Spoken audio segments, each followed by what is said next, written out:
Y en esta ocasión creo que el señor Julio. Muy buenos días a todos. Gracias por su conexión la mañana de hoy en nuestro webinar sobre gobierno corporativo. Gracias también a las personas que se inscribieron previamente y que están interesados en saber sobre este tema. Nuestra ponente el día de hoy es la doctora Noralba Oliveros. Ella es abogada conciliadora, tiene maestría en Derecho con énfasis en Derecho Administrativo, posee maestría en Liderazgo Estratégico y Manejo del Talento Humano. Además, es doctora en Derecho de la Universidad de Baja California, docente universitaria con 25 años de experiencia y es asesora jurídica en entidades financieras en las diferentes áreas del derecho, áreas público y privado y familia, con amplia trayectoria y conocimiento en todos los temas corporativos solidarios del sector. Así que le doy la bienvenida a la doctora Noralba Oliveros. Bienvenida, ¿cómo estás el día de hoy?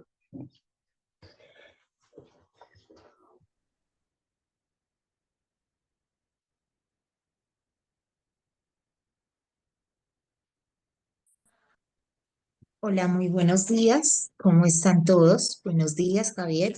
¿Cómo va todo? Días. Bien, muchas gracias.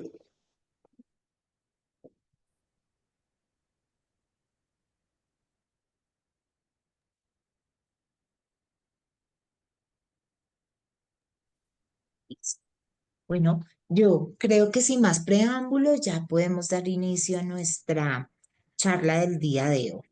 Entonces, eh, la idea es que vamos a compartir un espacio donde vamos a hablar sobre el fundamental papel que tienen los directivos en la toma de decisiones al interior de las entidades que representan o de la cual son parte como miembros de juntas o consejos directivos. Entonces, eh, básicamente, la actuación de este tipo o de personas o de esos roles, más bien, es lo que ellos hacen al analizar cuál es la situación de la empresa o de la entidad de sin ánimo o con ánimo de lucro, porque en esta charla nos vamos a enfocar a las entidades sin ánimo de lucro, pero y el impacto que estos tienen hacia ellas al momento de tomar decisiones que sean coherentes con los principios de la economía solidaria, del sector solidario, que está regulado también por el Estado colombiano. Entonces, siempre es llegar al punto en el momento exacto, el momento correcto, para que las decisiones lleguen en su justa medida y no fuera de tiempo o inclusive antes de tiempo. Entonces, vamos a mirar, permítanme un segundito aquí para organizar.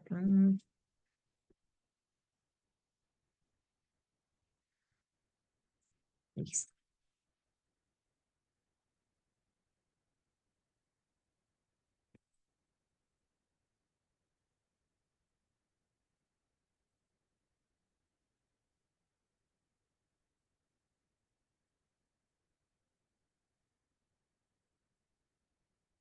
Entonces, todos tenemos claro qué es una organización, ¿verdad? ¿Alguno de ustedes quiere contarme o compartir conmigo cuál es el concepto que tiene de organización?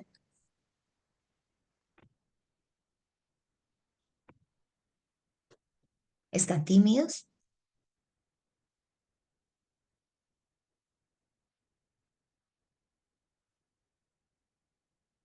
¿Ninguno? Bueno, yo les cuento. Digamos que a nivel de legislación existen dos tipos de personas, ¿sí? Las personas naturales o físicas, que somos nosotros, los seres humanos, y las personas jurídicas o morales, ¿sí? Que son unas ficciones que creamos los seres humanos con una personalidad y una personería jurídica diferente a la del ser humano, ¿sí? pero ellas actúan a través del ser humano, ¿sí? Entonces, ¿cuáles son? Las organizaciones, ¿cierto? Los entes jurídicos, ¿vale? Entonces, dentro de esas organizaciones, por supuesto que así como nosotros, los seres humanos, tenemos debilidades y fortalezas, esas entidades o esos entes, al igual, por ser de creación del hombre, también cuentan con debilidades y con fortalezas, ¿cierto? Entonces, ¿qué es importante tener en cuenta para que esas debilidades sean atomizadas? Es decir, que tengamos la menor probabilidad de tener debilidades al interior de una organización, porque una debilidad es eh, un punto vulnerante, ¿cierto? Que nos puede afectar o que puede afectar al interior de la organización. Entonces, uno de ellos es tener conocimiento, ¿cierto? El conocimiento, todos sabemos que nos da, de alguna manera, nos da poder. Hay un dicho que dice que quien tiene el conocimiento tiene el poder, ¿sí? Y yo les traigo a colación un ejemplo. Aquellas personas que en una organización llevan muchísimos años. ¿Quién lleva más de 5 años en su organización? ¿Quién? Mm, Yo no sé por qué cuando trato de buscar los participantes se me sale la pantalla. Mm, Yo, Ay, yo no encuentro la opción para levantar la manito. Yo también llevo más de 5 años. mm. Aquí, Brian Melo levantó la mano. Dime, Brian.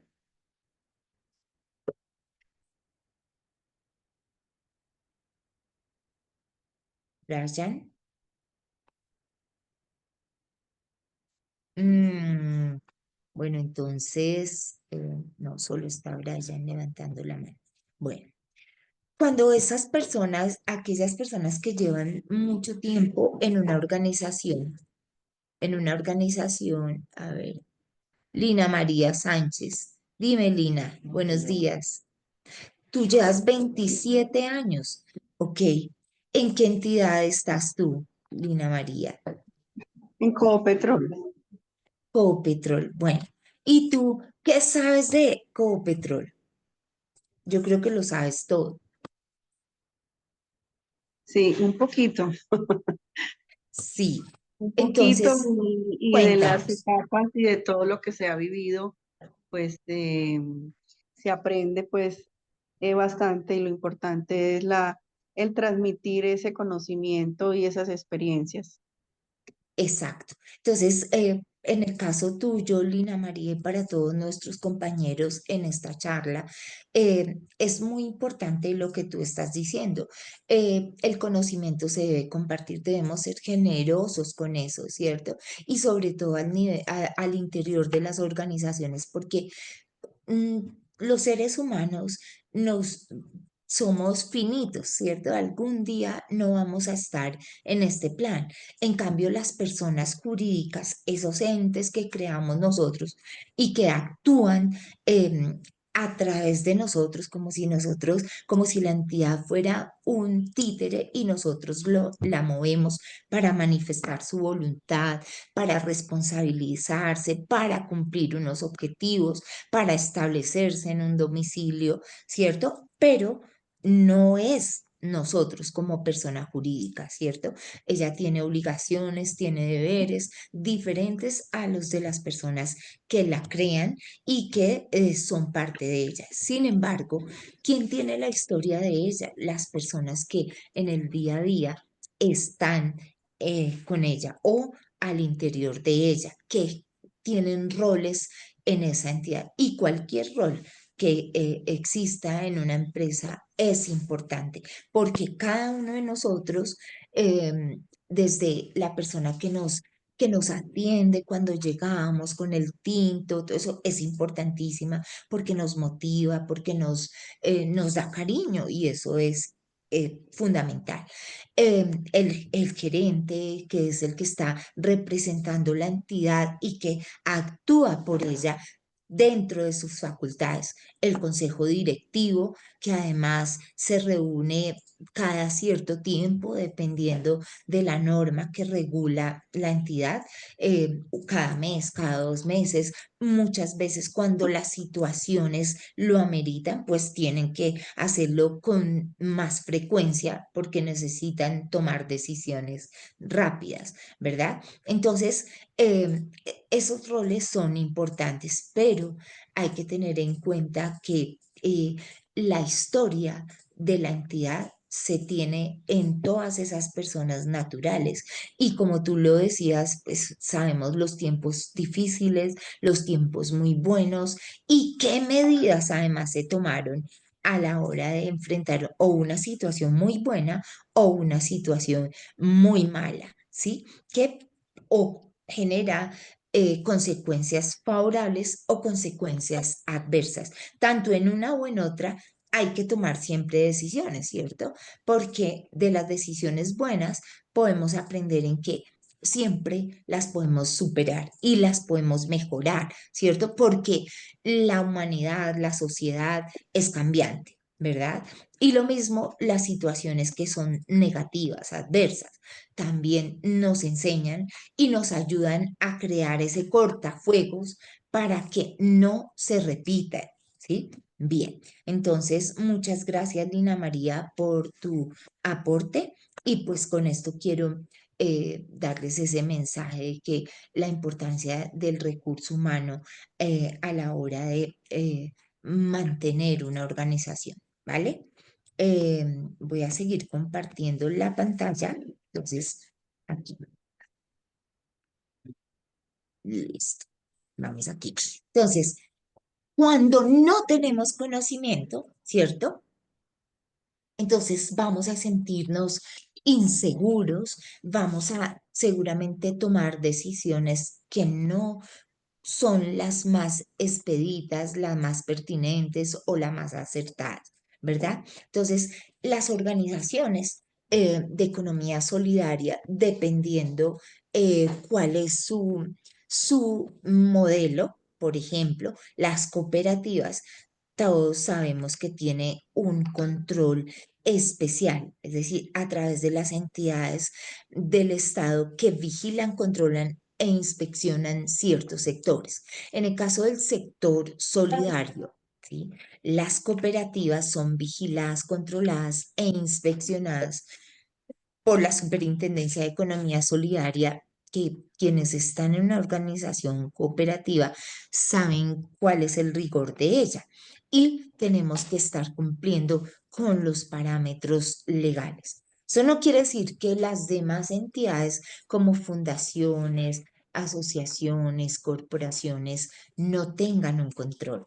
Claro que lo tienen, solamente que lo tienen a través de otra entidad del Estado colombiano que no es del orden nacional, es del orden local y son las alcaldías, ¿verdad? Entonces las alcaldías son las que ejercen ese control, están verificando que la entidad cumpla uno con sus principios y porque el objetivo por el cual fue creado, que cumpla con las actividades y que por supuesto cumpla con todo lo que las cargas que el Estado colombiano les impone a nivel también local.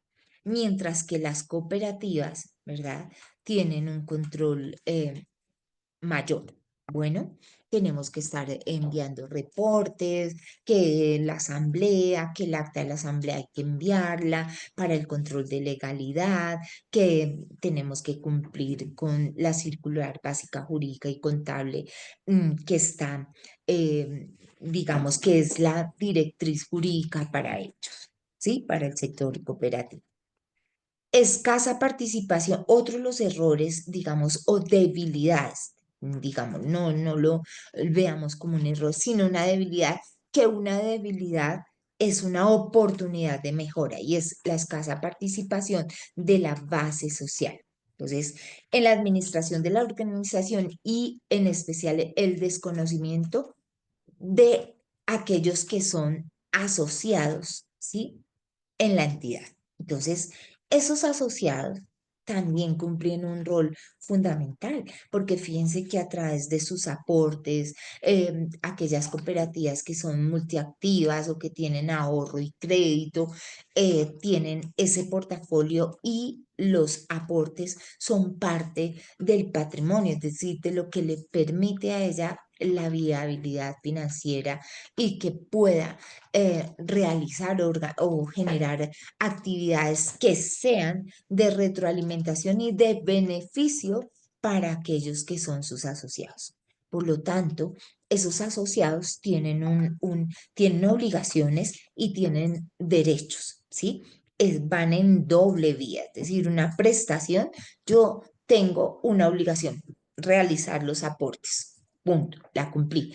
En contraprestación tengo un derecho y es participar activamente en la entidad, ser invitado o ser llamado o ser citado a la asamblea en las oportunidades que establece la ley o los estatutos, ¿cierto? ¿Hasta ahí vamos bien o alguno tiene alguna pregunta o quiere participar? ¿No? Hasta ahora todo muy bien. Vale. Eh, bueno, entonces, no, espérame, me devuelvo, porque dentro de eso, de esos, digamos, para nosotros tener una organización, tener em, o atomizar todas estas debilidades que debemos ir documentándonos, ¿cierto? Todos esos procesos que vamos ejecutando, realizando, los debemos documentar a través de los manuales y procedimientos que deben ser claros. Yo siempre cuando en mis clases o en las asesorías y cuando desarrollo contratos o procesos, procedimientos, manuales y demás, siempre los hago de tal manera que que cualquier persona, no solamente un abogado, lo entienda de manera clara, que un niño de 5 años diga, aquí dice esto y esto es lo que hay que hacer sin que haya lugar a interpretación, es decir, claro y expreso. Así deben ser todos esos procesos, procedimientos, manuales que hacen parte de la regulación interna de la entidad, que por supuesto esa regulación interna debe estar alineada con, uno, las normas del Estado colombiano, en primer lugar, con la Constitución, y en segundo lugar, con todas las normas que le impactan directamente a esa entidad, ¿sí? De acuerdo con su objetivo. Entonces, por ejemplo, nosotros somos una cooperativa, ¿verdad? Entonces, ¿qué norma tengo que tener en cuenta? La Constitución que habla de la economía solidaria, la Ley 79 que estipula todo el derrotero de las entidades de economía solidaria, las cooperativas, los fondos de empleados y demás, ¿verdad? Dice cómo son los aportes, qué se debe hacer, ¿sí? Y todas aquellas prerrogativas que esa ley desarrolla en virtud del mandato constitucional, porque todas las leyes que existen en Colombia, sean de mayor nivel o de menor nivel, deben estar de acuerdo con la Constitución. Sí, aunque la Constitución tiene unos cuantos artículos, ¿cierto? Ella nos dice absolutamente todo el derrotero del Estado colombiano y cómo debe estar organizado, cómo debe legislar, ¿cierto? Y habla de todos los sectores. Las leyes desarrollan ese espíritu constitucional. Por lo tanto, si nosotros elaboramos, voy a decirles un ejemplo, el manual o el procedimiento de la colocación de crédito, ¿cierto? ¿Qué garantías vamos a pedir? ¿Cuánto va a ser la tasa? El proceso de cobranza que debe ser respetuoso, que debe ser claro, que debe ser transparente, que debemos cumplir con una serie de leyes, que no podemos ser abusivos, no podemos llamar en horas no permitidas, ¿verdad? Eso debe estar alineado con todas esas leyes, ¿cierto? Y además con otra ley importantísima que es los estatutos de la entidad. Entonces, cuando nosotros en las organizaciones tenemos o encontramos situaciones que son parte de esa debilidad, la primera norma que debemos consultar son los estatutos, porque ahí debe estar contenido ese derrotero que debemos hacer. Bueno, hay que retirar a un asociado porque no está cumpliendo con sus obligaciones. Debo surtir el debido proceso. ¿Cuál es el debido proceso? Primero, generarle unos cargos, decir, mire, usted no está cumpliendo con esto y esto. Después, esperar a que responda. ¿Dónde está eso? Debe estar, ¿cierto? Porque el éxito de todas esas actuaciones depende de que hagamos las cosas bien o mal, ¿vale? Bien. Entonces, dentro de eso, todos esos procedimientos debemos tener unos enfoques que son estratégicos. Cuando hablamos de estrategia, estamos hablando de una serie de acciones que nos llevan a un resultado. Hay unos medios para llegar a ese resultado, ¿cierto? Y entonces, esas directrices, esos enfoques, esas líneas disruptivas a veces, ¿quién las da? Inicialmente, el órgano de mayor jerarquía, cuando la estructura de la entidad tiene asamblea, consejo directivo, gerente, revisor fiscal, ¿cierto? Y los demás cuerpos colegiados, como por ejemplo el comité de riesgo, el comité de crédito, el comité de cartera, ¿sí? Hay organizaciones que tienen todo eso y para cada uno tiene un procedimiento, ¿cierto? Eso que nos lleva a concluir que todas sus actividades están debidamente procesadas, debidamente reguladas y debidamente alineadas con una directriz, es decir, un enfoque estratégico, ¿sí? Esas estrategias, cuando nosotros las tenemos, las alineamos, ¿cierto? ¿A qué nos llevan? A tener mayor éxito, ¿cierto? Porque vamos al detalle cada día revisando qué es lo que puede pasar si nosotros tomamos decisiones. Porque fíjense ustedes, hoy en día la sociedad es cambiante todo el tiempo, desde que la humanidad nació, ha venido evolucionando. O si no, ¿por qué no somos todavía neandertales? ¿Sí? Porque no somos ese que fue evolucionando, simio que llegó a lo que hoy somos, ¿sí? Todo el tiempo, a través de los años, el hombre evoluciona y siempre surgen herramientas, ¿cierto? ¿Qué seríamos nosotros si hace miles de años no se hubiera inventado la rueda o no se hubiera inventado la lanza? ¿Cierto? Que fue lo primero, herramientas para cazar y de ahí fuimos evolucionando a máquinas extraordinarias, ¿cierto? Hoy en día hablamos de la inteligencia artificial, de la revolución 4.0, de la revolución en el liderazgo, ¿sí? Que los líderes ya no son esos líderes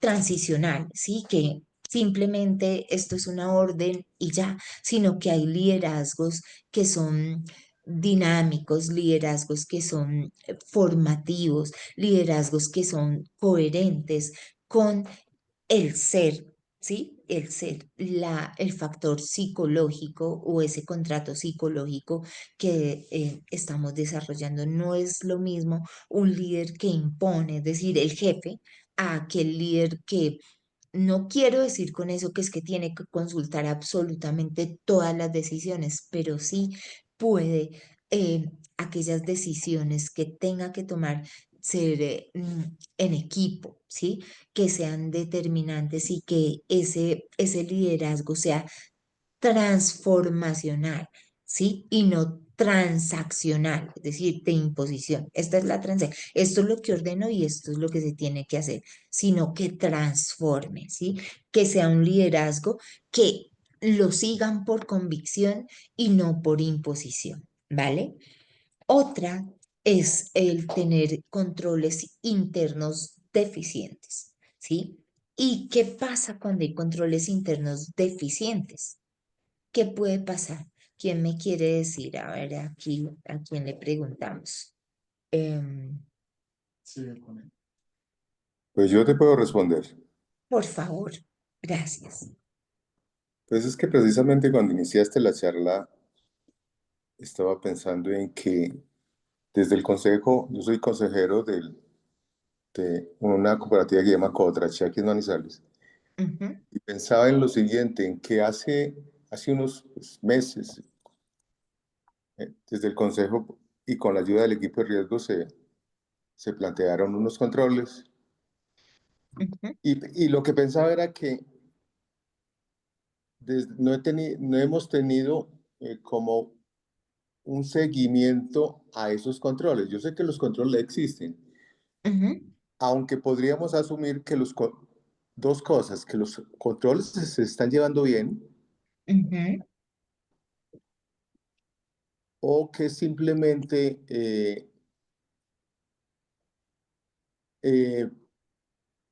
pueden estar mal, cosa que desde Sí, el Consejo pues tendríamos ya alarmas por si faltan sí. los controles, para que cuando se presenten acciones de riesgo en cada uno de los procesos, pues, obviamente que el proceso más riesgoso es el de colocación de cartera, empiecen a sonar las alarmas y empecemos a mirar qué es lo que está sucediendo para tomar las decisiones, asumiendo estrategias para que la solución se supere. Ujú, Es básicamente, pues, los controles son para eso. Obviamente, pues, todos los procesos deben tener controles, sobre todo los más significativos, que también tienen que ver, pues, obviamente, con el movimiento del dinero, en fin, ujú. con el proceso de la cobranza. Entonces, yo digo que los controles son muy importantes. Ujú. Gracias. Gracias a ti por la participación, porque eso me ayuda muchísimo en la charla. Y bueno, estoy totalmente de acuerdo, sí, deben existir controles. Y el primer control es realizar o tener esos manuales clarísimos, ¿cierto? Entonces, colocabas el tema de la cartera, la recuperación de la cartera en las entidades que colocan créditos, la recuperación de la cartera es fundamental, ¿sí? Al igual que la colocación, pero una colocación de acuerdo, atomizando todos esos riesgos que hoy por hoy se están presentando en el mercado. Mire, uno de los riesgos que yo encuentro y que a mí me suena difícil porque pues a veces lo tengo que enfrentar en las entidades que asesoro y es el de la insolvencia de personas naturales, ¿sí? Que hoy toman créditos y no pueden pagar y se van a la insolvencia. Entonces, ese es un escenario terrible, no solamente para el deudor, sino para la entidad, ¿sí? Y sin embargo, ¿qué es lo mejor? Y siempre yo lo privilegio, llegar a un acuerdo con el deudor antes de que o se vaya a un proceso, porque los jueces a nosotros no nos traen el dinero al otro día, ¿cierto? Mientras que si celebramos un acuerdo, todos los meses va a llegar si la persona obra bajo el deber ser.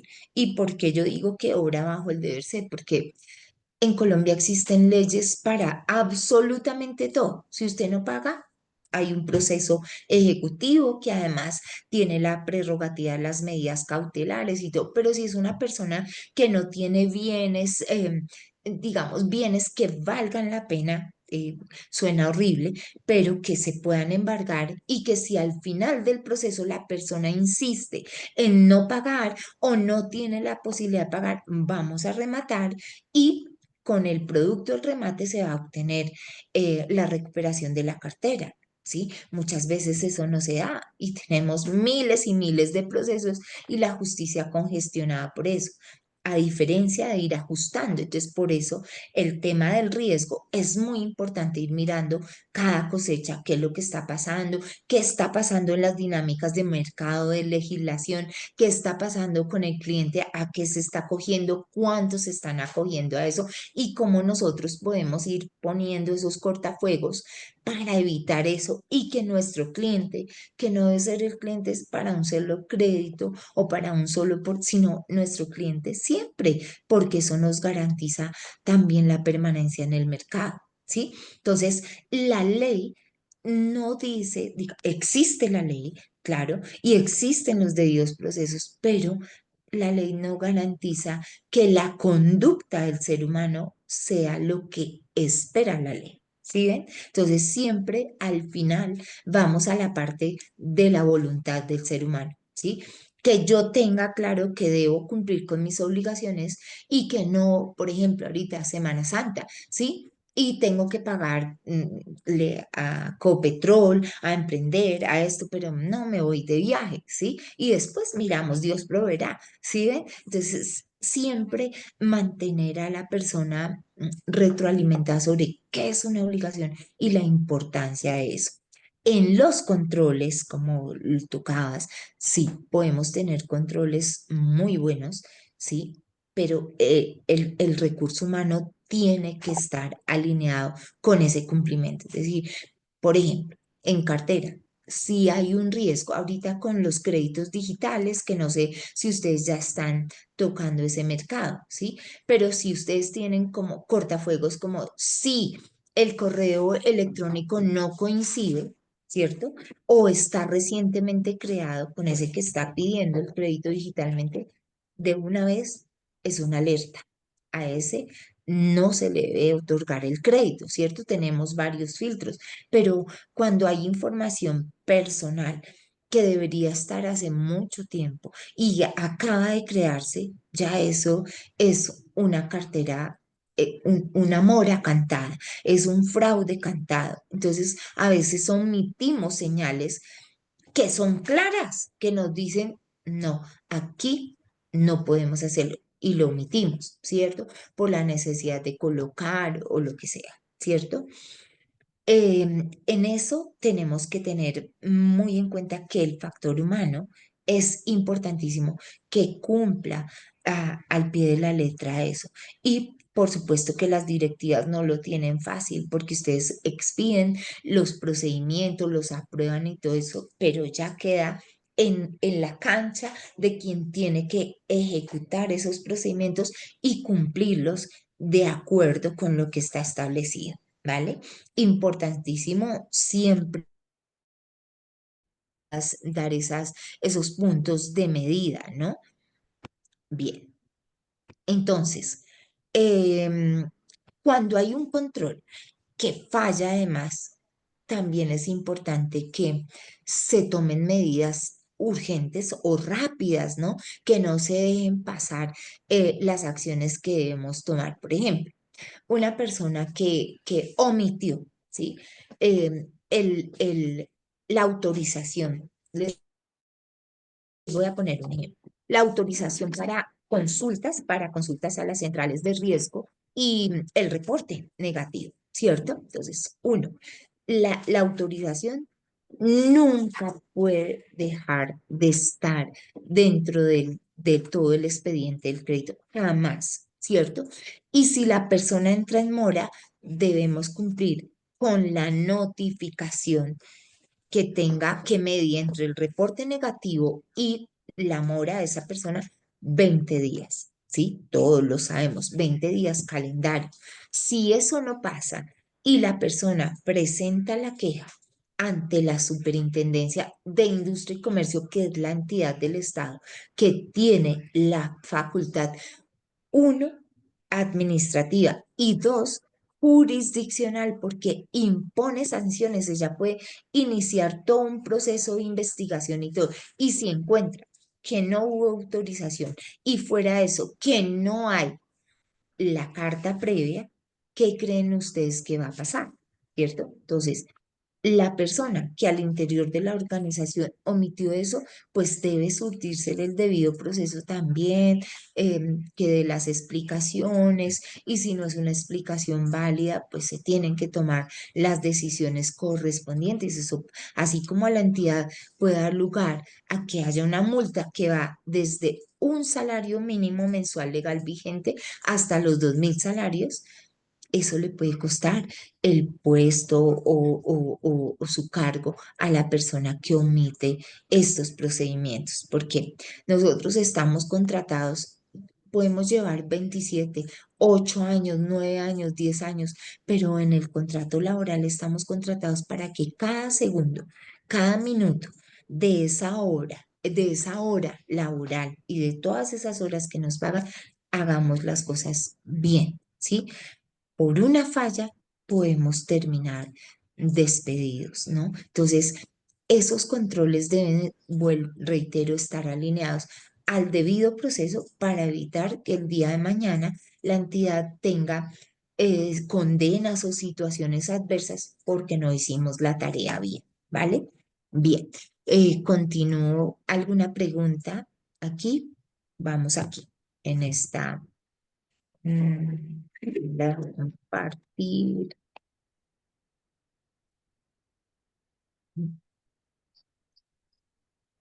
Listo. Entonces, controles internos deficientes. Entonces, suena odioso, pero hay que tener los controles, ¿vale? Y creo que es suficientemente ampliado en eso. Los controles, ahí tengo una, discúlpame, Marco Fidel, tienes una pregunta.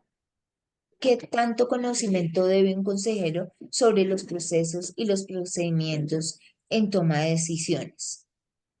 ¿Sí, Marco Fidel? Bueno, yo pienso que debe tener un conocimiento, por lo menos, de la trayectoria, un- quienes formen parte de las esferas de administración de la entidad, en mi criterio, ¿sí? Y salvo mejor criterio, debe tener uno, el conocimiento de la entidad. Es decir, no quiere decir con eso que lleve 50 años en la entidad, porque hay personas que llevan trayectoria en el sector cooperativo, en el sector solidario, y nunca han sido parte de eso. Y hay consejeros que no son del interior de los asociados, ¿sí? Pueden ser externos, ¿sí? Que además eso nos hace dar un equilibrio, ¿cierto? En que es un externo, ¿cierto? Que nos ve con otra visión, ¿verdad? Pero los que somos, que estábamos siempre o hemos estado vinculados siempre a la entidad, pues ya empezamos como a tener esos afectos y como que todo lo vemos perfecto a veces, ¿no? Entonces es importante también ese equilibrio, pero el conocimiento que deben tener es de la organización, que hace sus actividades, por lo menos que conozca los estatutos, ¿cierto? Que es la norma de normas en una entidad, ¿cierto? La primera norma que yo debo consultar siempre cuando hay dificultades en la entidad es los estatutos, porque esa es como la constitución política para cada organización. Y ella es la que nos dice, bueno, vamos a tener un comité de un consejo, que el consejo va a dar las directrices delegado por la asamblea, porque fíjense ustedes, la asamblea se reúne cada cuánto, cada año, o cuando hay situaciones extraordinarias, habrá asamblea extraordinaria, pero si no las hay, cada año, dentro de lo que impone la ley. Cuando en los estatutos decimos qué día nos vamos a reunir, ese día se puede consignar hasta abril, hasta el 30 de abril. Cuando en los estatutos quedó ese vacío, tenemos que llenarlo con la ley, lo que dice el Código del Comercio, hasta el 30, hasta el último día del primer trimestre, que es marzo. En esa fecha debe haberse celebrado la asamblea, ¿cierto? O la reunión del máximo órgano de la entidad, ¿vale? Entonces, para tomar decisiones que sean de impacto del día a día de la entidad, esperar un año, pues no sería lo más favorable, ¿verdad? En cambio, está el consejo directivo que, de acuerdo con, generalmente se reúnen cada 3 meses, cada 4, cada 6. Algunas entidades son mucho más acuciosas y lo hacen cada mes, ¿cierto? Entonces están al detalle, al día a día casi, que del derrotero de la entidad, ¿vale? Entonces, ¿qué conocimiento debe tener? Uno, estatutos. Dos, el objeto social de la entidad, ¿sí? Sin ánimo de lucro, entonces debo conocer, ¿sí? Ampliamente lo que es la economía solidaria, ¿sí? Todo aquello que tiene que ver con los manejos financieros, contables de la entidad. No tengo que ser un experto, pero sí tener el criterio, la sana lógica, ¿cierto? Mirar cómo se está invirtiendo, cuáles son los resultados, la reinversión que es obligatorio en las entidades de economía solidaria, ¿cierto? Esos aspectos como mínimo, ¿sí? Ahora, en la toma de decisiones es importante tener en cuenta dos cosas, ¿sí? Que en las entidades de economía solidaria, cooperativas, por ejemplo, los consejeros responden hasta con su propio patrimonio, ¿sí? ¿Cuándo? Cuando las decisiones que han tomado se encuentran que han sido con dolo, ¿cierto? Y aquí hago digamos, un paréntesis para explicarles qué es eso, ¿sí? Existen acción, el hombre actúa por acción, por omisión o por extralimitación en sus actividades, en sus actos, ¿sí? El hombre tiene voluntad y todo lo que haga es por voluntad. Entonces, cuando hablamos de que es volitivo, ¿sí? Actúa, ¿sí? Por omisión, por acción o por extralimitación.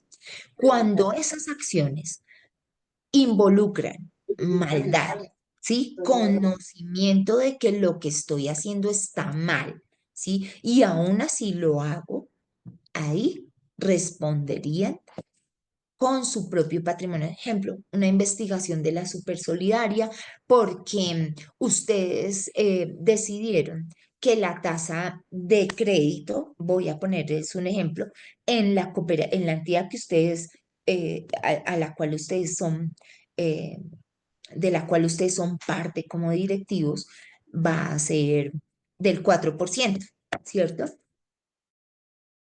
El Banco de la República está en ese forcejeo de que el límite de la usura va a ser 2 o 3, no estuve. Pero digamos que el límite de la usura para Colombia es 3, ¿cierto? Y ustedes omiten eso y 4% empiezan a cobrarle a las personas sobre el 4%, alguna presenta una queja y créanme que lo primero que empieza a hacer la superintendencia a pedir cosechas, ¿sí? Desde la persona que está presentando la queja, ¿sí?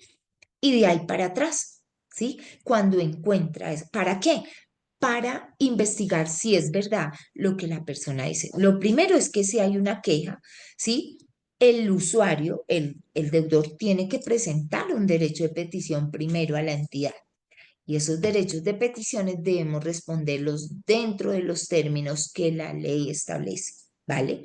Que son 15 días hábiles. Salvedad, las de datos, las de habeas data, que hace son 10 días hábiles, ¿verdad? Tenemos que conocer eso, ¿vale? Y sin embargo, no le contestamos al deudor dentro de esos términos, ahí sí la superintendencia entra porque no le contestaron. Es decir, el derecho de repetición es prerequisito para saltar a las entidades de vigilancia, control e inspección. En el caso de las cooperativas, la superintendencia de la economía solidaria, o si es este tema por protección del consumidor financiero, podría también la Superintendencia de Industria y Comercio sancionarnos, investigar. Entonces, si encuentra que ustedes no contestan, va a empezar a pedirles, a investigar, ¿sí? Para mirar si hay mérito de iniciar una acción administrativa que termine con una sanción, ¿cierto? Y, por ejemplo, le imponen una sanción a la entidad, ¿cierto?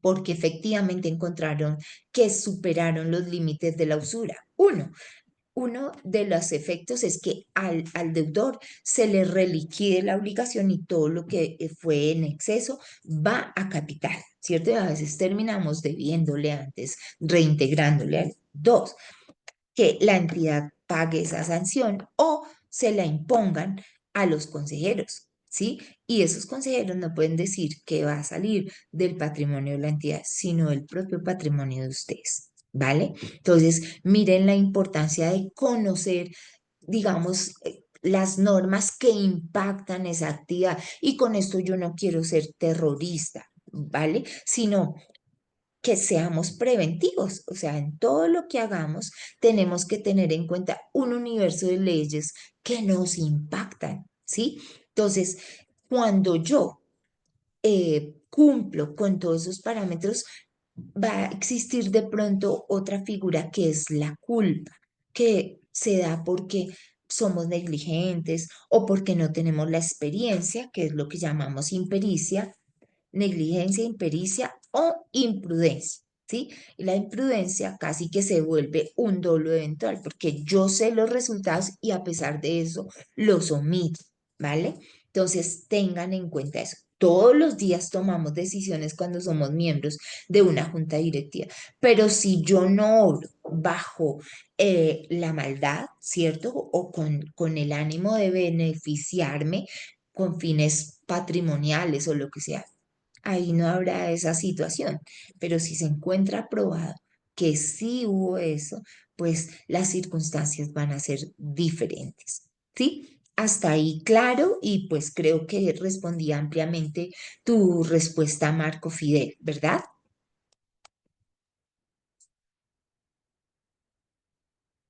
Sí. Hola, Mm, ¿me escucha? sí, señor, Hay claro que sí. como cierta interrupción De hace un mí, par de minutos. sí, de mi audio.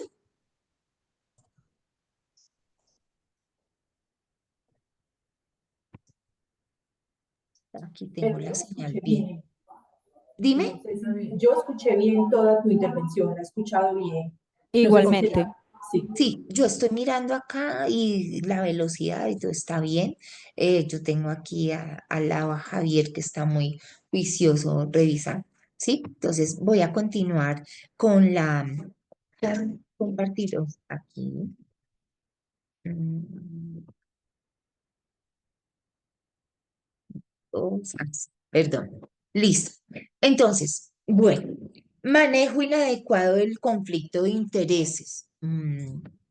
¿Qué es un conflicto de intereses? Bueno, cuando nosotros tomamos una decisión y esa decisión además es informada, ¿sí? Y de alguna manera a quien le va a producir efectos esa decisión le conviene o no y tiene alguna relación con quien toma la decisión, ¿sí? Ejemplo, mm, el consejo directivo, ¿cierto? Tenemos un consejero que está solicitando un crédito. Voy a poner ese ejemplo, ¿vale? Y resulta, pues, que él está ahí en esa sesión, ¿cierto? Hay conflicto de interés, claro, a él le conviene que le aprueben, el consejo le apruebe, porque en esas esferas hay digamos, unos órganos que tienen la facultad para otorgar ese crédito, ¿cierto? A veces es, digamos, la asamblea, pero digamos que la asamblea facultó al consejo para que en el evento que el representante legal, un directivo, el director de riesgo, por ejemplo, ¿sí? Entonces, está solicitando un crédito. ¿Qué es lo que debe hacer? Apartarse de esa decisión, de la toma de decisión, si él tiene injerencia o tiene un punto de votación para eso, ¿vale? Entonces es importante que ese conflicto de intereses no exista, ¿sí? Y si existe, porque puede pasar, mire, yo soy consejero, estoy buscando un crédito y ¿por qué no lo puedo tener? ¿cierto? Si es parte de que toda nuestra organización y quienes lo integran ahí estén en un estado de bienestar, ¿sí? Eso es parte de la economía solidaria, que esa caridad entre también primero por casa y se irradia hacia afuera, ¿sí? Pero yo no puedo ser arte y parte a la hora de tomar decisiones que me vinculan directamente, que ese resultado me favorezca directamente a mí. Y contrario sensu, también cuando no me favorece, por ejemplo, es un disciplinario y van a tomar decisiones si continúo o no continúo, ¿cierto? Y yo soy parte de eso, pues debo apartarme de esa decisión, ¿cierto? Entonces la decisión la deben tomar sin mí, ¿vale? Otro ejemplo, ¿sí? Em, Estamos haciendo una solicitud, o sea, presentando una convocatoria a contratar. Queremos cambiar absolutamente todo el software, ¿sí? De la entidad, ¿sí? Y ese software debe tener colocación, debe tener contabilidad, etcétera, etcétera, etcétera, ¿cierto? Y hacemos una invitación pública para que quienes ofrezcan ese producto participen en nuestra convocatoria a contratar con la entidad, ¿verdad? Y resulta que uno de los consejeros, pues su esposa o su compañera permanente, ¿cierto? Tiene una empresa que se dedica a desarrollar software y ha sido muy exitosa y hace poco y está en microcrédito y tiene de todos los portafolios, desarrolla el software y por supuesto es excelente, ¿cierto? Tiene las mejores credenciales y todo eso, ¿verdad? Y ella se presenta a esa convocatoria. Y a la hora de tomar la decisión, es una de las elegidas. Hay 4 o 5, ¿cierto? Que el consejero encuentra que es la empresa de su esposa. ¿Qué debe hacer el consejero en esa situación? ¿Qué creen ustedes?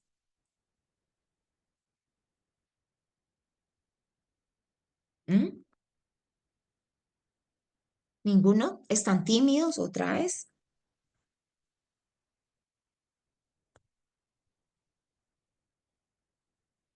Apartarse de esa decisión, ¿sí? Apartarse de esa decisión. Usted ya lo mencionó, declararse impedido. Declararse impedido, ¿sí ven? Son ejemplos sencillos, pero que a veces pasan, ¿sí? Hay un dicho que dice, uno no debe hacer cosas buenas que parezcan malas, ¿sí?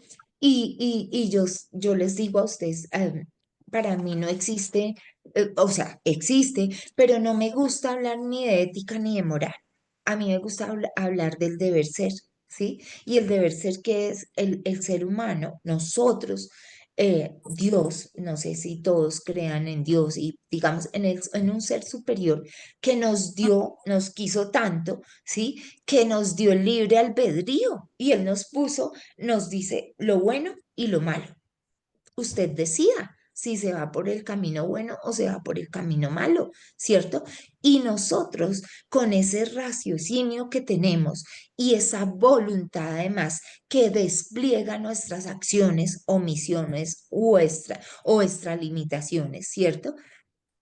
Decidimos si yo quiero hacer esto que sé que es bueno, ¿sí? Porque al final siempre, siempre es nuestra decisión. Eso para mí es cuento que es que mis amigos, es que mi colega me dijo y yo pues al final, ¿quién tomó la decisión? Nosotros.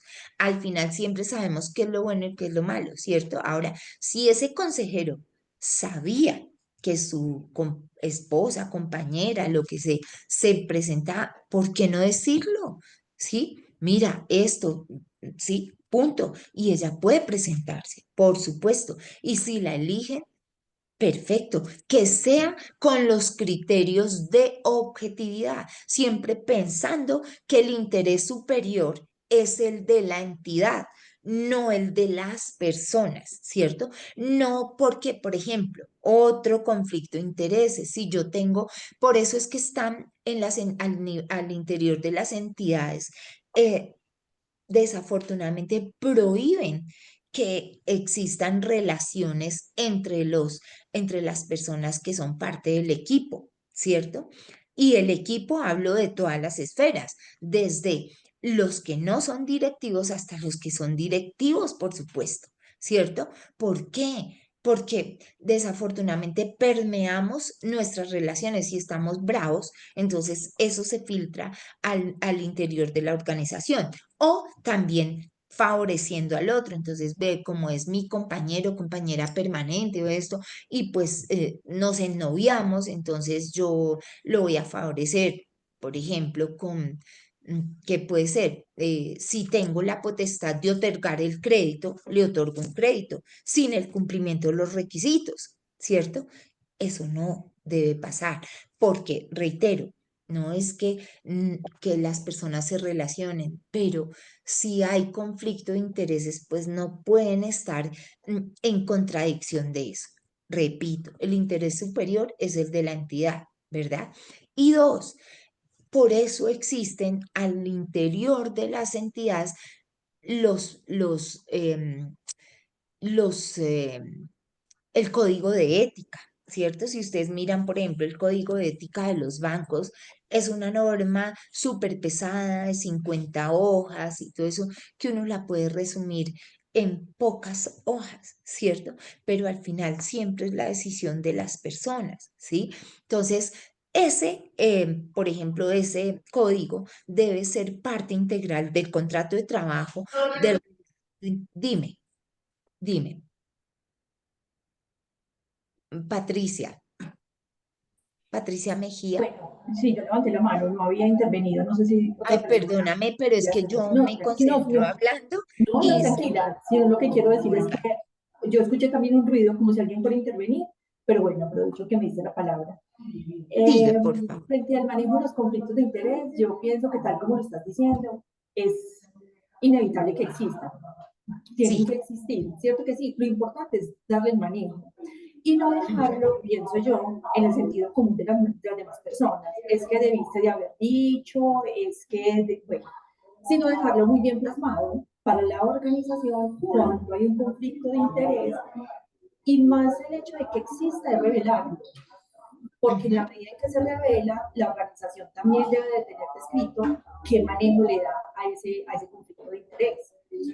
Por ejemplo, nosotros en Microempresas de Colombia pues tenemos descritos algunas situaciones que generan conflicto de interés y el manejo. Uno de ellos, que es muy del día a día, es cuando un asesor comercial debe gestionar una solicitud de crédito de un familiar suyo.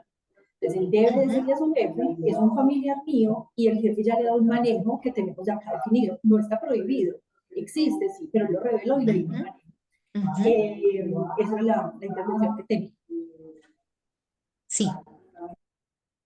Yo no me aparto de eso y por eso lo que yo decía, la caridad debe entrar primero por casa y si nosotros tenemos una estructura que permita, por ejemplo, darle un crédito a un familiar de uno de nuestros trabajadores para que tenga su casa, para que pueda estudiar, para que haga su maestría, eso es lo que busca la economía solidaria, que yo cada vez tenga de alguna manera privilegios, ¿sí? Un mejor estar, ¿sí? Si todos fuéramos conscientes de esto, yo les juro que no existiría la pobreza, y mucho menos la pobreza extrema, porque la unión hace la fuerza. Sin embargo, lo que sí no debe pasar es que nosotros pasemos por encima ese conflicto de intereses, el relacionamiento y todo eso, pues uno se enamora de las personas, ¿sí? Y a veces encontramos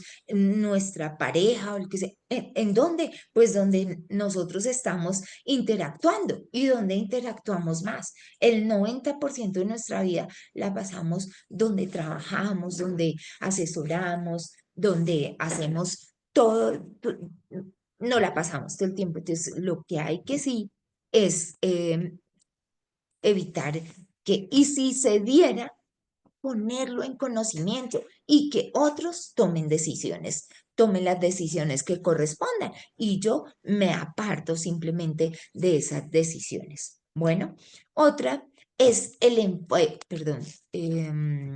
enfoque, la falta de enfoque en la gestión de riesgo, ¿no? Entonces recuerden que nosotros a nivel de riesgo hay muchísimos riesgos jurídicos, riesgos en la colocación de cartera, riesgos, por ejemplo, en la recuperación de cartera. Todo el tiempo, quienes colocan créditos, ustedes saben que colocar créditos siempre es un riesgo, ¿sí? Porque hoy la persona puede tener una central de riesgos muy buena, tener el mejor score, ¿sí? Pero en cualquier momento puede estar sobreendeudado, ¿cierto? O tener una mala negociación en sus actividades y lo que decimos, caer en desgracia y tenemos dificultades para la recuperación de cartera. Entonces, ¿qué tenemos que hacer? Los que son directivos, por supuesto que tienen una responsabilidad, una carga sobre sus hombros mayor, porque ese rol les demanda estar informados, ¿cierto? Entonces, uno, tener suficiente información de que los representantes legales, la revisoría fiscal, los asesores jurídicos y todo eso, en detalle les den la información. Porque cuando tomamos nosotros buenas decisiones, cuando tenemos suficiente información. Si nosotros no tenemos suficiente información, ¿cierto? Pues, ¿cuáles son las consecuencias? Puedo estar tomando decisiones que no están informadas y no están correctas, ¿verdad? Por culpa de ustedes, no, pero sí por una omisión, ¿sí? Entonces, siempre tienen que estar alineados con todos esos temas y exigir siempre que haya una retroalimentación estricta en todas las esferas, la revisoría, la gerencia, los de riesgo, los directores de crédito, los de recuperación, etcétera, etcétera, etcétera. Claro, lo hacen a través del representante legal, que pues también debe ser idóneo y totalmente transparente con estos temas, ¿vale? Listo. Bueno, entonces, ¿qué es un buen gobierno? Un buen gobierno es Disculpe, todo lo... ¿Sí? disculpe Dime, una pregunta. dale, dale. Digamos, en un consejo cuando se dice se dice no, sino que es así, que es un ente colegiado, digamos hasta dónde llegan las atribuciones del presidente, porque digamos, hay un caso en el que el presidente dice, no, es que yo tomo la decisión si lo cito virtual o presencialmente, pero pues uno diría, eso debería ser una decisión colegiada, o sea, no lo puede imponer, o sea, tiene que ser un mutuo acuerdo. Entonces, ¿hasta dónde llega la atribución del presidente por encima de ese colectivo que toma decisiones y que es un ente colegiado? Es mi pregunta, qué pena. No, no, es muy pertinente tu pregunta, te la agradezco, pero mira, ahí recuerden al principio que yo les decía que la norma que tenemos que revisar siempre en las entidades, en las personas jurídicas, son los estatutos, ¿vale? Que es el contrato social, ¿sí? Donde están todos los parámetros que se deben seguir. Y ella, por supuesto, esa norma debe estar alineada con la Constitución Política Colombiana, ¿cierto? Y con las normas estatutarias de este país, ¿cierto? Decretos y demás. Tienen que estar ahí. Entonces, en una situación, digamos, como esta, ¿qué consultamos? ¿Cuáles son las facultades del Consejo, ¿cierto? Uno, el consejo tiene unas facultades y al interior del consejo, cuando se nombran los consejeros, ¿cierto? Entre ellos mismos designan quién va a tener cada rol, presidente, vicepresidente, tesorero, bueno, lo que sea, ¿vale? O se puede establecer directamente desde los estatutos, ¿cierto? O y en los estatutos, por ejemplo, le dice, la asamblea escoge los consejeros, ¿cierto? Los elige todos, ¿cierto? todos los que son parte de la organización, ¿sí? Y hay un reglamento para esa asamblea que debe estar alineado con los estatutos, ¿cierto? Bueno, si queremos detallar la norma para evitar lo que yo les decía, interpretaciones también lo pueden hacer. Mire, será presidente del consejo quien haya obtenido la mayoría de votos a la hora de la elección de consejo en la asamblea, ¿cierto? Y él tiene estas facultades. Hay que mirar qué facultades tiene el consejo y si los cargos están descritos de manera individual, ¿sí? ¿Qué facultades tienen? Ahora, el presidente del consejo, ¿sí? Tiene un rol de direccionar el consejo, ¿cierto?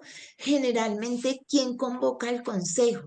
Sí, el representante legal, ¿cierto? Pero a falta de él lo puede hacer el presidente, ¿cierto? Lo puede hacer también en situaciones que ameritan el revisor fiscal, ¿sí? Porque hay alguna situación especial.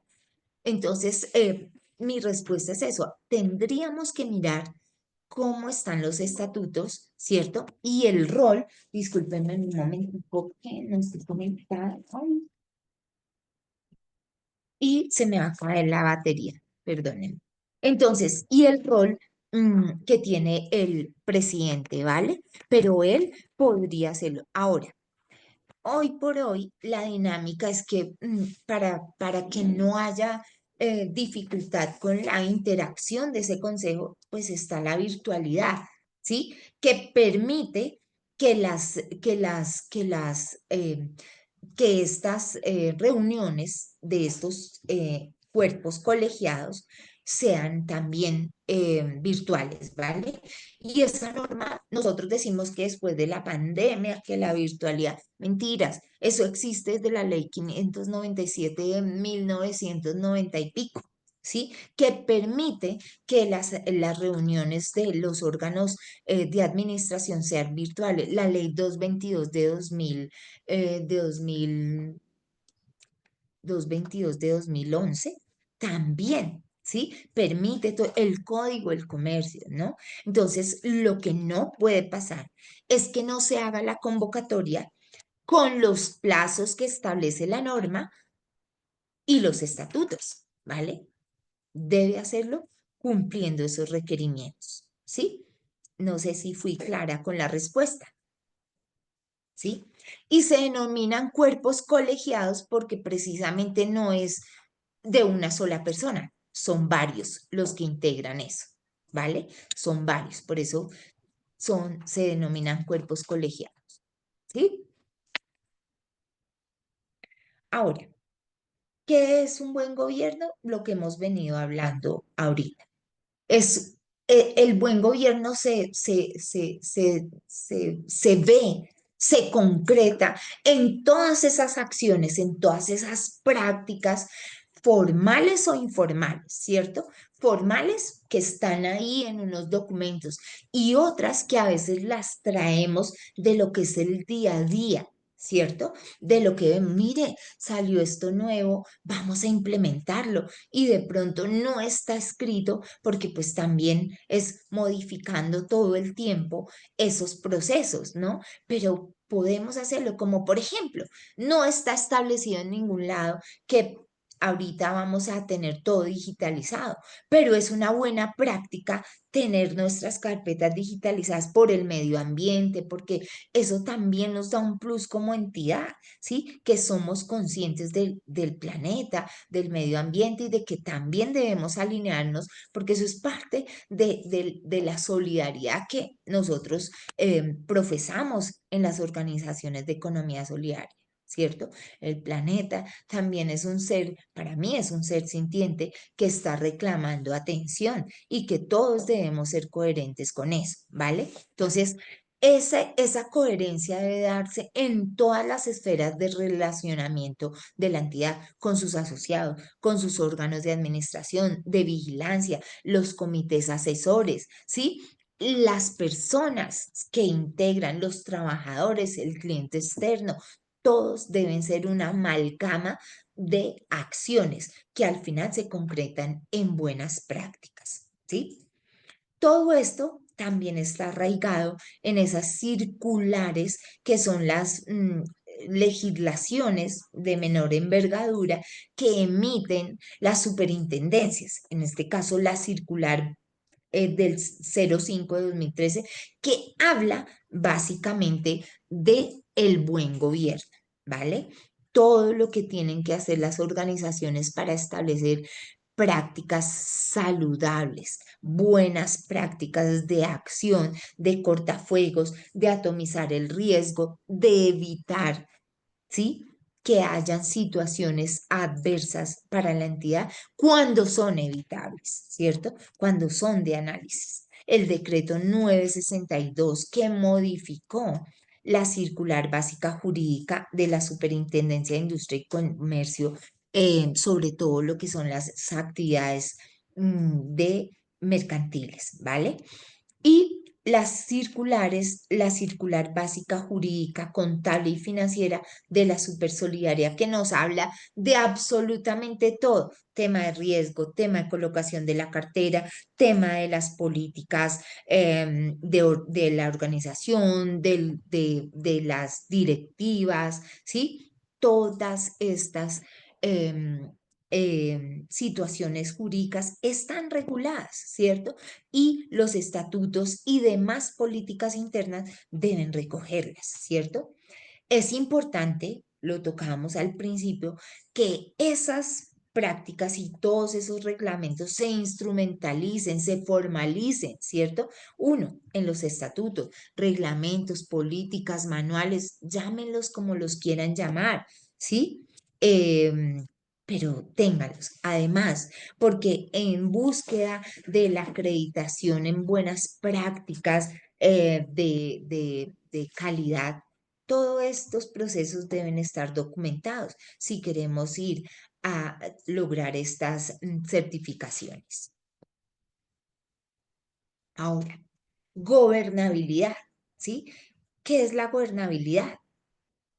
Cada uno de quienes de alguna manera tienen un poder de decisión, de administración, de manejo, y en este caso las entidades, los cuerpos colegiados, ¿cierto? Deben cumplir, ¿cierto? Desarrollar una serie de funciones, ¿cierto? Entre esas, les pongo el ejemplo de nuestra compañera, convocar, ¿cierto? Al consejo directivo, cada cuánto, cada mes, cada 15 días, o extraordinariamente cuando las circunstancias lo ameriten y se tratará esa situación en concreto que se debe resolver, ¿cierto? Por supuesto que esas funciones, ¿en qué derivan?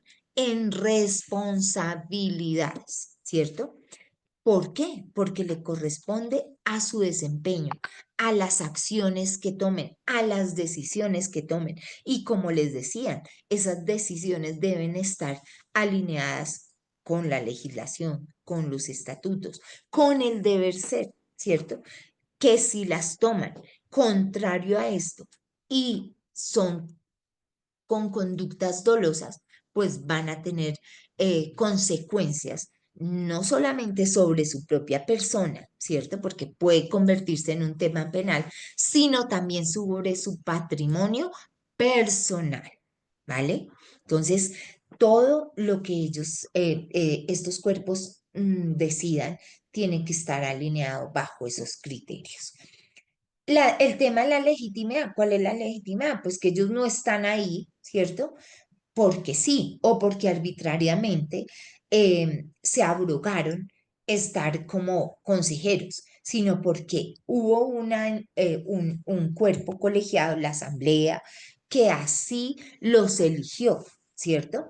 Y de acuerdo con los estatutos y las normas pertinentes o que los impactan, eh, van a estar dentro de los parámetros de gobierno. Para poder gobernar, tengo que estar legitimado.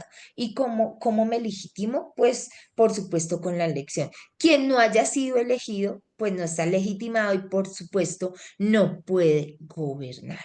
no puede ser parte de ese esquema o de esa estructura, esa arquitectura de gobernabilidad. Bien, ¿cuáles son los órganos de administración en una entidad? ¿Cierto? En este esquema, si ustedes lo ven, hay organizaciones que son con ánimo de lucro, que tienen una estructura y la que mejor estructura, digamos, la estructura más importante es la sociedad anónima. Muchas entidades del sector solidario copian esta figura, ¿sí? Y la ley lo permite. Y entonces, esa figura, ¿hay alguna pregunta, Javi? ¿Sí? ¿No? Esa estructura es la más perfecta. ¿Cuál? Esta que estamos mirando. Una asamblea general donde es el máximo órgano de administración, donde se toman las decisiones, todas las decisiones de la entidad, ¿cierto?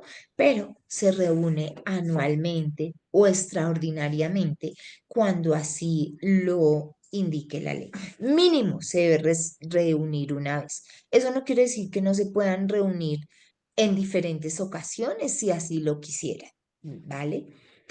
El órgano de administración más mediato sería el Consejo de Administración, ¿verdad? Y también pueden al interior delegarse o por ley solidaria de la economía solidaria, los comités que tienen facultades para tomar decisiones, ¿cierto? O para hacer vigilancia, ¿cierto? Ejemplo, ¿qué comités podrían existir al interior de la organización que no es el el comité de gerencia, por ejemplo, ¿cierto? ¿Qué hace el comité de gerencia? Reunirse con sus demás comités para ver el detalle del día a día, ¿cierto? E ir cauterizando aquellas cosas que después se tienen que ventilar o en el consejo de administración o en la asamblea, si así pues es la circunstancia que deba conocerla la asamblea de manera casi que inmediata. El representante legal, que es la persona que está facultada para representar la entidad, ¿sí? Ejercer la defensa de los derechos de la entidad y además también vincularla a obligaciones, ¿cierto? Como por ejemplo, ¿qué obligaciones debe cumplir una entidad? Pagar los tributos cuando una entidad tiene un inmueble que está a su nombre, el predial, estar pendiente de eso, ¿cierto? Comprometerlo, necesitamos un crédito, entonces presentar los documentos, autorizar, firmar o suscribir los títulos, valores, ¿cierto? ¿Dentro de qué margen? El margen que le dé los estatutos. Ejemplo, el representante legal solamente tiene facultades para suscribir actos que hasta 500 millones de pesos. Si ese contrato es superior a 500 millones de pesos, ¿el representante legal lo puede suscribir? No. Y si lo suscribiera, pues es un contrato que presenta una nulidad. ¿Por qué? Porque no tiene la capacidad para suscribirlo y eso puede generar un problema para la entidad, ¿vale? Entonces, si él no tiene esa facultad, ¿qué tendríamos que mirar? ¿Sí? ¿Qué dicen los estatutos? ¿Quién lo puede facultar? ¿Sí? Si dice que es la asamblea, pues tendríamos que convocar a una asamblea extraordinaria, ¿cierto? Si la asamblea no ha facultado al consejo. Pero si dice que el consejo tiene atribuciones para autorizar actos hasta 2.000 salarios mínimos, pues quien lo autorizaría es el consejo, ¿cierto? Si no, tendríamos que mirar y es la asamblea. ¿Estamos claros hasta aquí? ¿Sí o no? Bueno, y los órganos de vigilancia y control. ¿Quiénes son estos? Los que están, digamos, directamente, o sea, son externos, el revisor fiscal es externo, ¿no? Y revisa todo lo que son los manejos contables y financieros de la entidad, ¿cierto? Que se dé cumplimiento también a todos los temas tributarios y demás. Y él certifica o dictamina estos estados financieros dando, porque él da, digamos, obra con conceptos de buena fe y eso va hacia los informes no solamente del Consejo de Administración, sino de la Asamblea. Y el oficial de cumplimiento, que es el encargado de vigilar todos los temas de riesgo, lavado de activos, terrorismo y demás, que todos esos parámetros se cumplan de acuerdo con lo que establece la circular básica jurídica y contable de la Superintendencia de la Economía Solidaria, que está estipulado y regulado en esta normativa, ¿vale?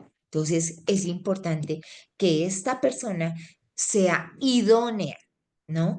Y esté siempre al tanto de estos temas, ¿sí? Y además, emita todos los conceptos para cortar los riesgos que pueda ofrecer em, em, en el tema de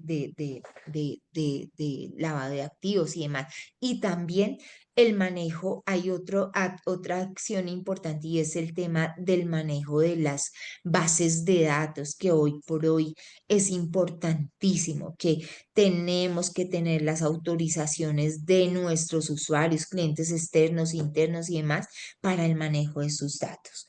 Y esas bases de datos no se pueden compartir si no es para el cumplimiento y los fines de la entidad y que exista esa autorización del titular de los datos. Bien. Preguntas.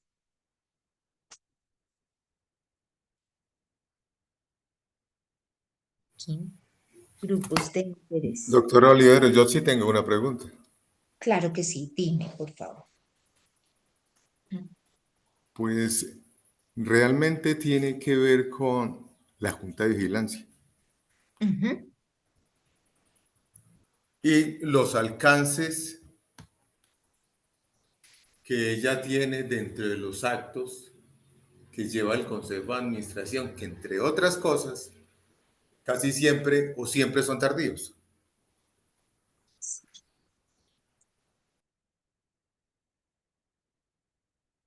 Bueno, yo te voy a contestar de la siguiente manera.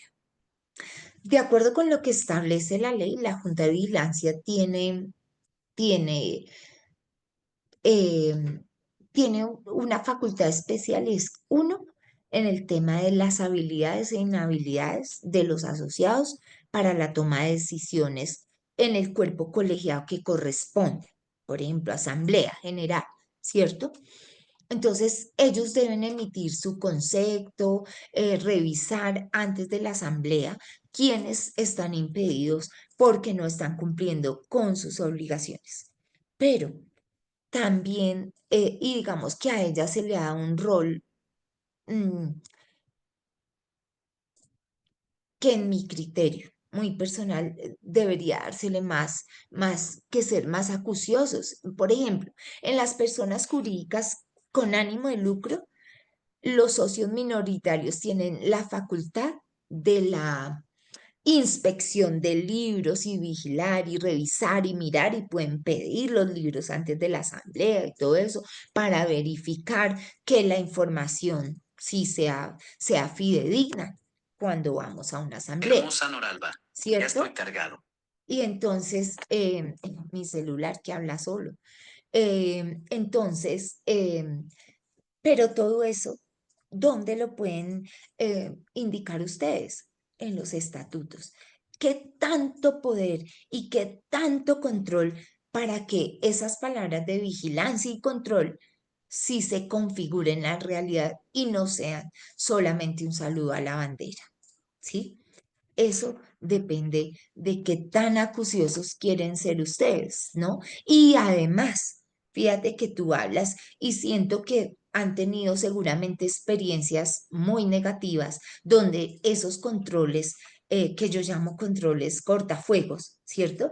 Y que evitemos incendios y no que tengamos que apagarlos, porque cuando tengamos que apagarlos, porque ya el riesgo se ha configurado, ¿cierto? Entonces es importante que revisen y miren qué tanto poder y que los órganos colegiados tengan información clara, concreta, expresa, fidedigna, ¿cierto? Y que no solamente pues lo dejen al arbitrio de la información que en algunos casos es la que les quieren dar, ¿sí? Entonces tengan en cuenta eso, ¿vale?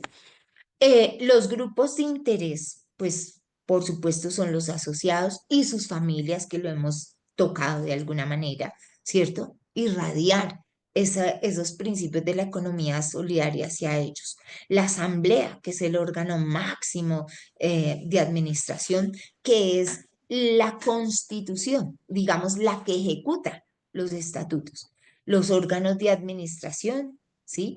A través del representante legal, consejo y demás comités que ustedes organicen, los de vigilancia y control que ya hablamos, los comités asesores que muchas veces no todo el conocimiento lo tienen. Por ejemplo, ustedes quieren licitar porque el Ministerio de Hacienda ahorita quiere colocar unos dineros a los grupos que son impactados por la violencia, ¿no? Entonces, el Estado no es el que sabe microcréditos, o sea, y hace una licitación para que ustedes sean los intermediadores en la administración de un dinero, pero que sea con fines de crear unidades productivas para esas personas que están impactadas por la violencia, ¿sí?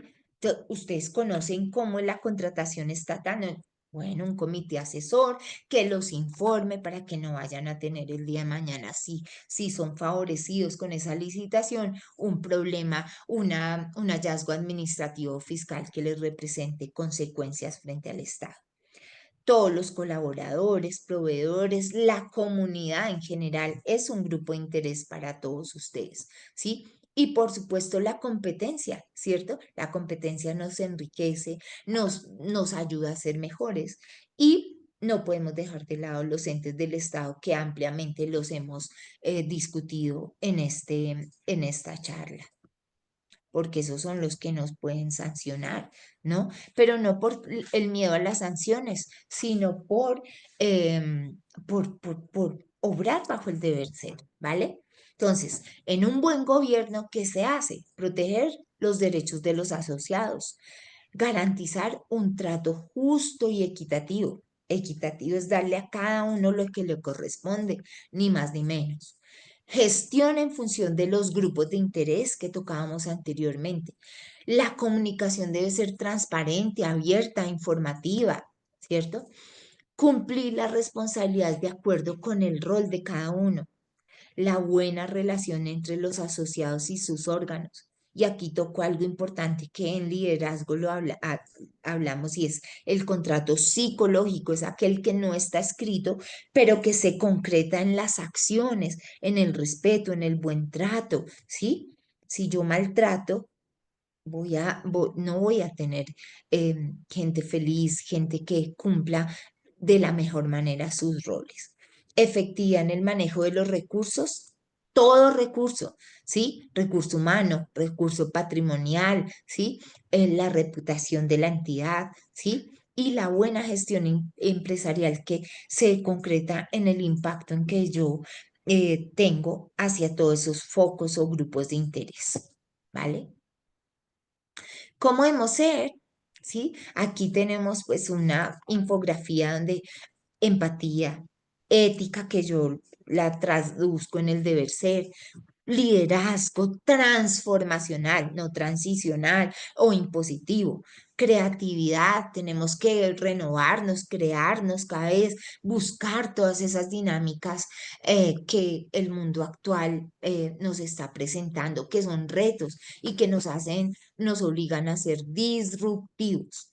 Trabajo en equipo, el manejo de los conflictos debe ser lo mejor posible, ¿no? Y evitar que se nos salga de las manos, siempre obrando bajo el debido proceso, ¿vale?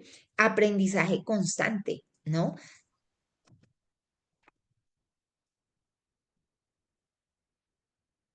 Y aquí,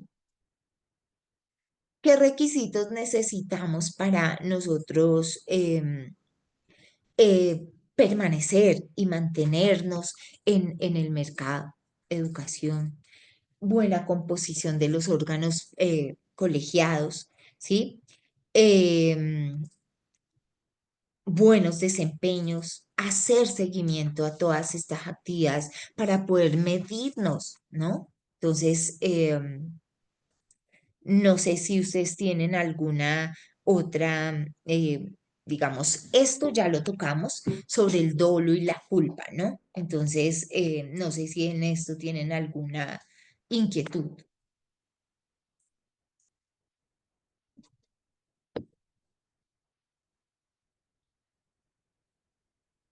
¿Ninguna?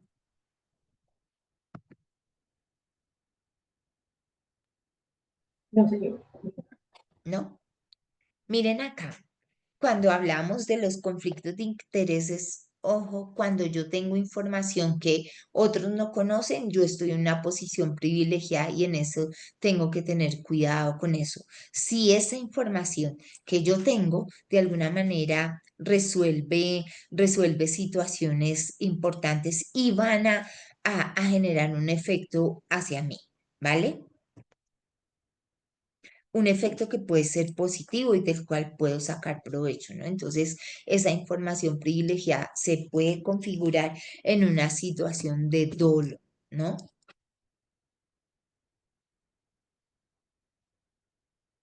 Actividades, bueno, políticas y procedimientos de administración de conflicto de intereses.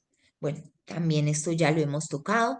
Los órganos de administración deben estar debidamente informados, ¿no? Entonces, es importante que oficial de cumplimiento, revisor fiscal, el asesor jurídico, el gerente, los órganos de control y de administración emitan sus informes idóneos, fidedignos, apegados a lo que es la realidad de la entidad, ¿cierto? Entonces, ¿eso qué nos permite? Generar actividades para identificar, evaluar, controlar y monitorear, que nuestro compañero lo decía, pues hay política y todo, pero el monitoreo, ¿qué?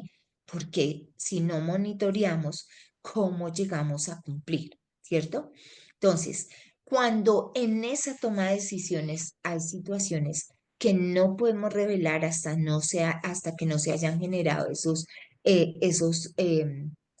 protocolos, ¿cierto? Para identificar, evaluar, controlar y monitorear, pues no debe vulnerarse ese criterio de confidencialidad que acá debe ser importante, ¿no? Entonces, quienes tienen esos roles de administración, de gobierno y que no deben revelar información hasta no sea implementada, pues tienen que suscribir, en mi criterio, acuerdos de confidencialidad.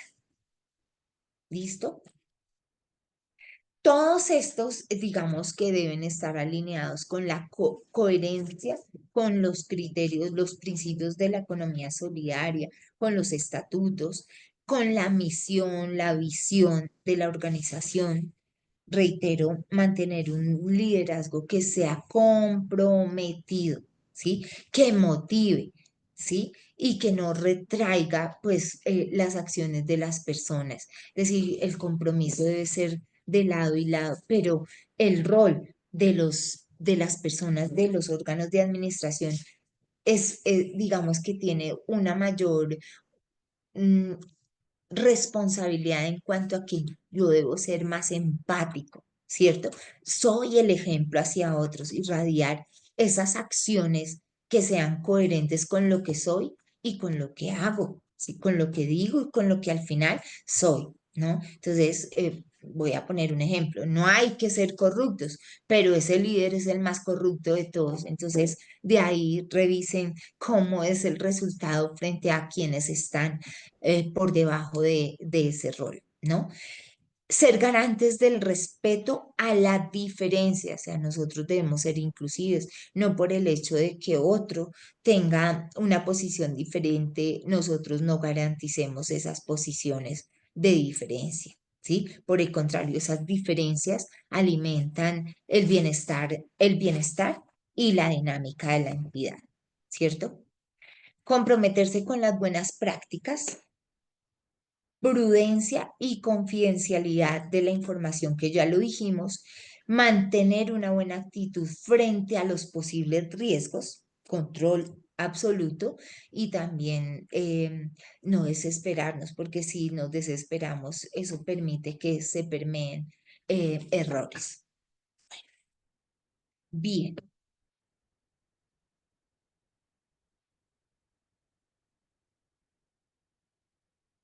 ¿Hasta aquí alguna pregunta? ¿No? Bueno, entonces, para concluir, esto en esta gráfica, posibles punibles, ¿qué son punibles? Posibles conductas alejadas de la ley, los estatutos, la buena costumbre, ¿sí? Que se establecen como las normas o las directrices a seguir de la entidad. Entonces, uno, omisión o incumplimiento de los deberes legales y estatutarios.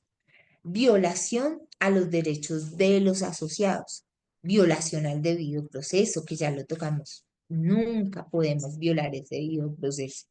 Extralimitación en las facultades, recuerden, acción, omisión o extralimitación. Utilizar indebidamente o divulgar información sujeta a reserva, ¿cierto? La confidencialidad. Abusar del poder, ¿no? En esto es importante también tocar las políticas del acoso laboral, ¿cierto?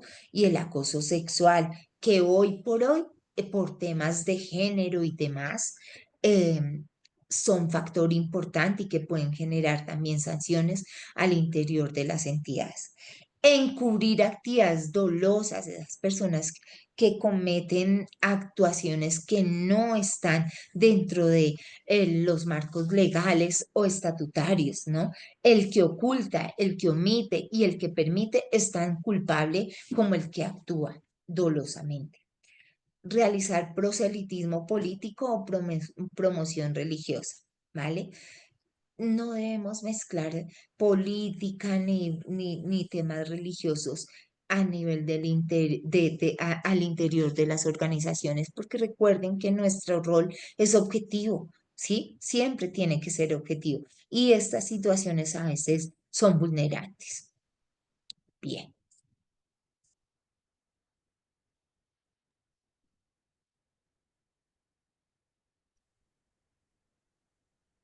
Bueno, y antes de terminar, que tenemos ya por cuestiones de tiempo, queremos aprovechar pues el momento para comentarles acerca del programa de formación especializado para juntas directivas que vamos a realizar en este mes. Entonces, iniciará el 22 de abril de este año para que ustedes pues aprovechen, ya que pues tuvieron la asamblea, tenemos nuevas juntas directivas, hay muchos cambios y qué mejor que capacitarlos sobre diferentes temas. Tenemos el marco regulatorio del sector solidario, liderazgo y efectividad en los órganos de dirección, otro módulo de estrategia y gobierno corporativo, que es lo que estamos viendo hoy como un abrebocas. Tendremos también transformación digital, Open Finance y pagos inmediatos y el sistema integral de administración de riesgos, que también es un tema que preguntaron mucho durante el webinar de hoy. Así que pueden aprovechar para inscribirse. Vamos a tener pues para ustedes un descuento por haberse inscrito a este webinar del 15%. Ya les compartí pues por el chat el enlace para que se inscriban y se tengan este descuento especial para todos ustedes. Así que pueden ingresar de una vez, y las personas que se inscriban por medio de este enlace tendrán un descuento. Acá Andrea levantó la mano. Dinos, Andrea. Hola, Wendy. Mi pregunta es que me gustó mucho la capacitación. Esta nos la comparten a nuestros correos y los miembros de mi junta la pueden ver. Es que pues, no pudieron estar, pero sí quiero compartirla. Sí, esta charla la vamos a subir a YouTube, a nuestro canal, entonces sí la van a tener disponible para todos. Listo, entonces les seguimos compartiendo ya para finalizar nuestro webinar. Les dejo también el link del programa de formación en el chat para que puedan inscribirse.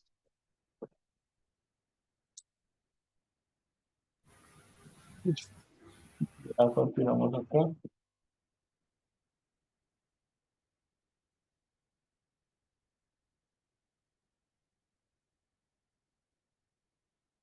Listo.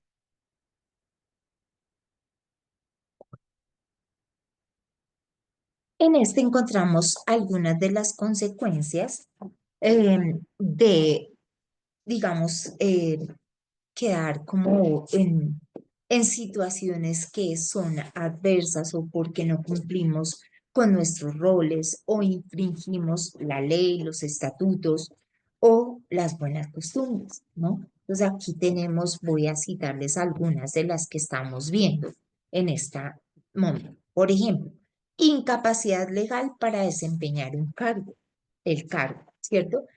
Cuando si la situación o la conducta de esa persona fue dolosa, al principio les decía que eso puede llevarlo al universo de los delitos y por supuesto, entonces ser sancionado con penas privativas de la libertad, ¿cierto? Por ejemplo, el que de manera continuada estaba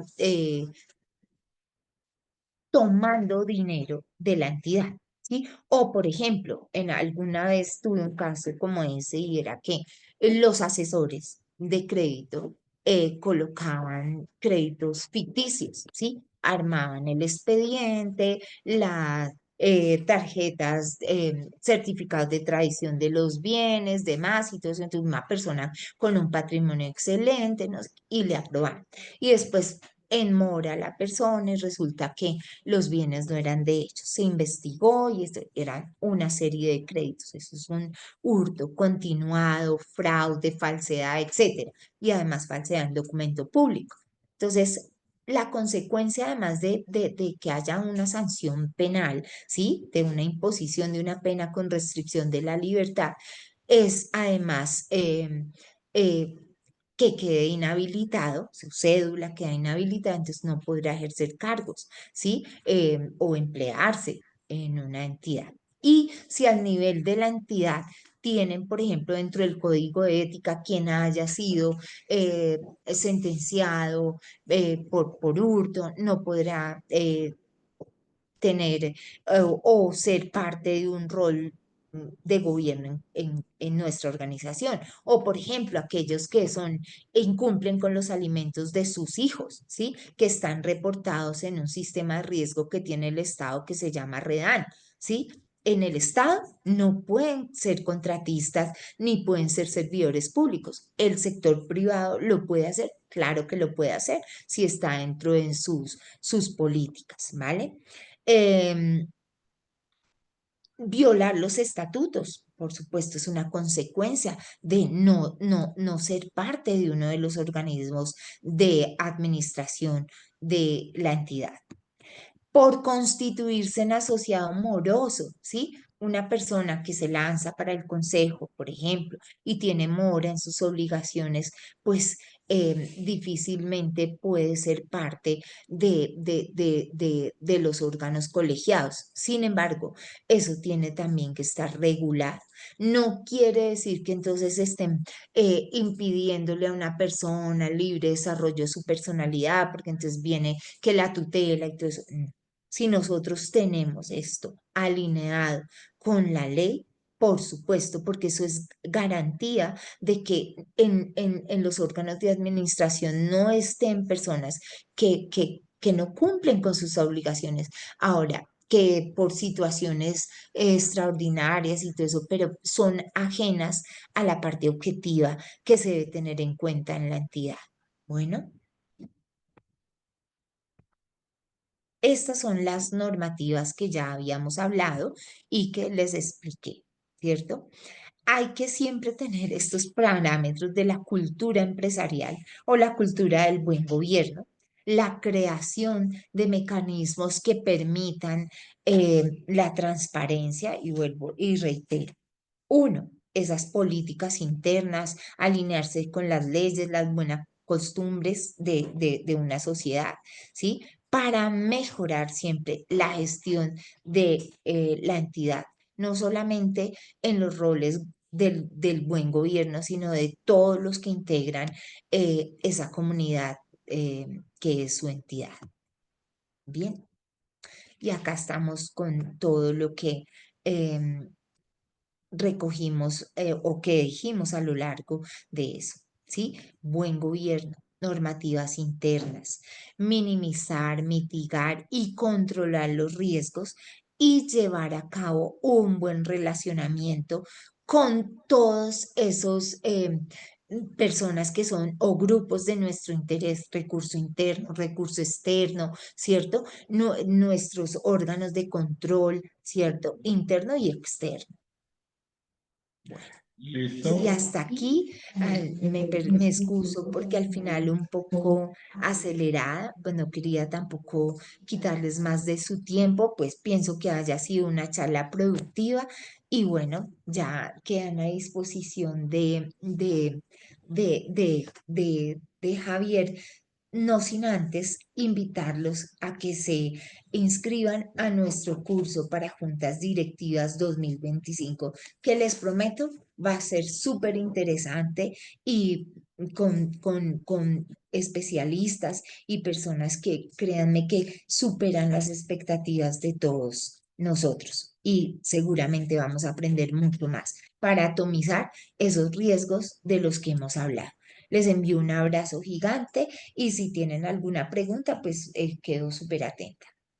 Listo, muchas gracias por tu charla la mañana de hoy. Gracias a todos también por su asistencia. Les recordamos la inscripción al programa de formación especializada para juntas. Ahí pueden encontrar el QR o pueden inscribirse a través del enlace que les envié por el chat. Recordemos que tendrán 15% de descuento por haberse inscrito a este webinar. Entonces, todos son bienvenidos. Muchas gracias por su conexión. Que tengan un excelente día y nos vemos pronto. Hasta luego. Gracias. Muchas gracias. Feliz día para todos. Muchas gracias.